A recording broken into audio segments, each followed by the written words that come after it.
Bonjour Karine. Bonjour. Hi, my name is Karine, and I'm a pastry chef at heart. And but right now I'm trying to look for a job in tech. I have a website called Chez, and that's where I put all my pastry creations.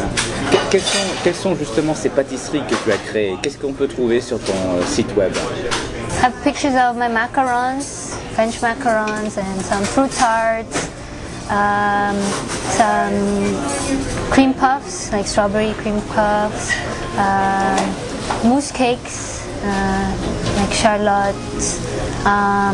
What else do I have? Cookies. Are they French cookies or American cookies?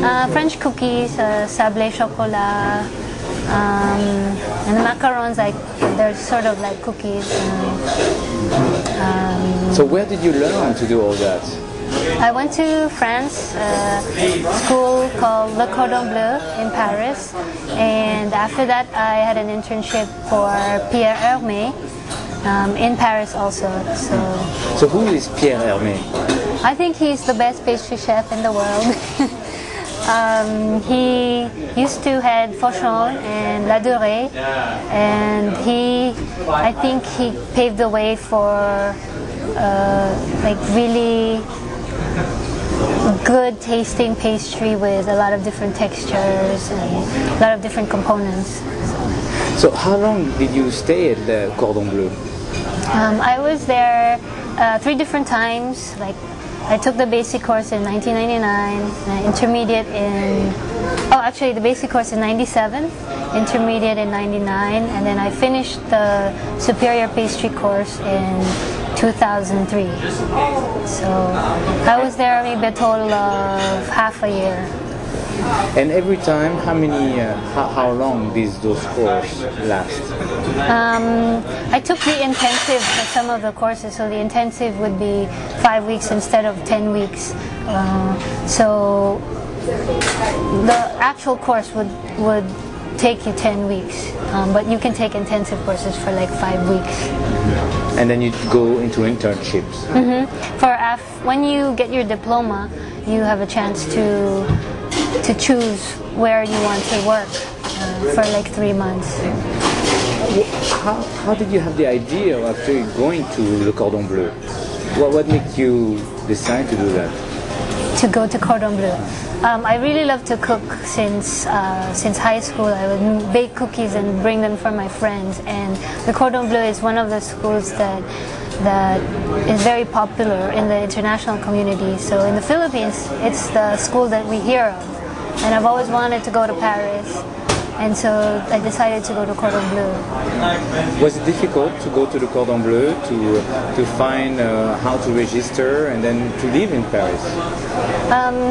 It wasn't difficult. You just have to write an essay and tell them why you want to go.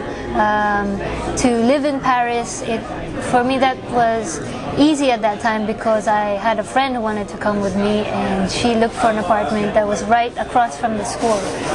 So I fell in love with Paris from the beginning, so I really wanted to go back again and again. So where did you stay in Paris? I stayed near the school, so the first time I was in the 15th. Actually, always I stayed in the 15th arrondissement because it's very near the school. When did you decide to start Chez Karine? I decided to start it, actually, I've been thinking about it since high school, thinking about starting a restaurant or a patisserie. I was into cooking as well, and not just pastry, but from my experiences in Paris, I was sort of led to the pastry path. And so I decided really to start it maybe in 2002. Yeah, so that's why I wanted to finish my studies in Cordon Bleu and try and get an internship at Pierre Hermé. Was it difficult to get an internship at Pierre Hermé? Fortunately, Cordon Bleu has a lot of contacts in Paris, and so, you know, my chef just gave them a call, and I was able to get into Pierre Hermé. So I think that's why you pay a premium for the cordon bleu, is because you can get to the best internships. Yeah. And what did you do at Pierre Hermé?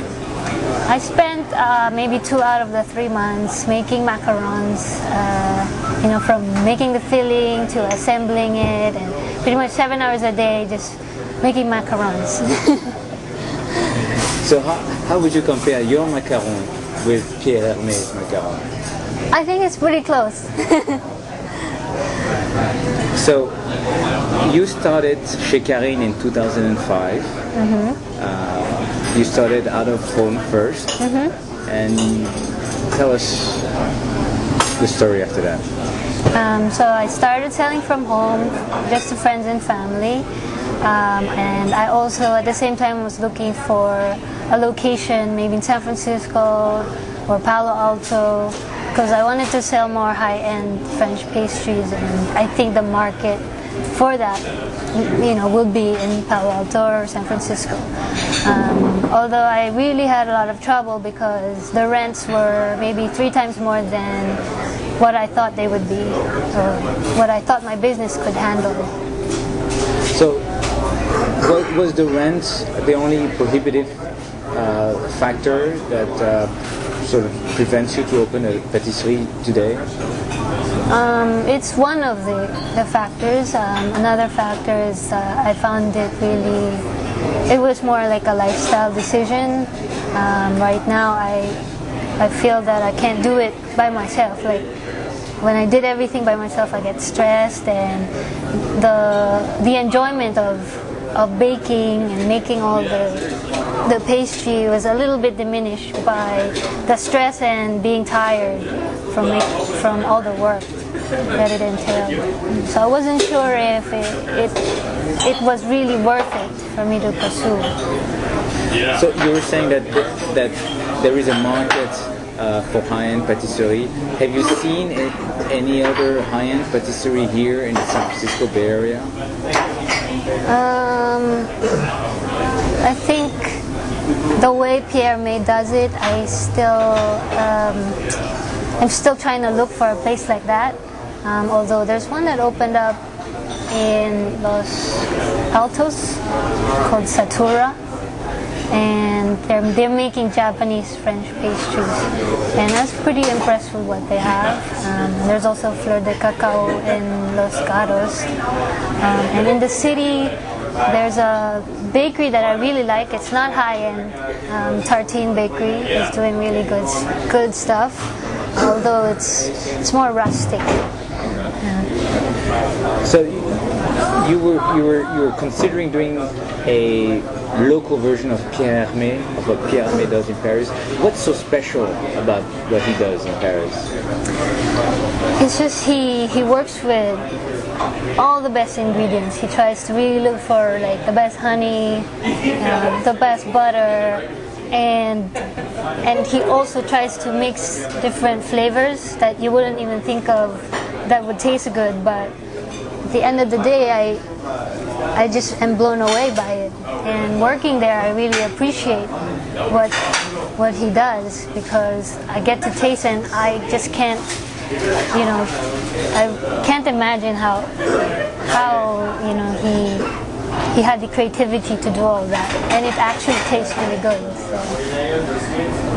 Knowing that the ingredients in the US are different from the ones in France, have you found difficult to actually recreate the same flavor, the same taste, the same texture than the pastries that you were doing in France? Yeah, I think yes, I've had difficulty with that, like the butter, and I still haven't found like the same texture that he was using for the butter,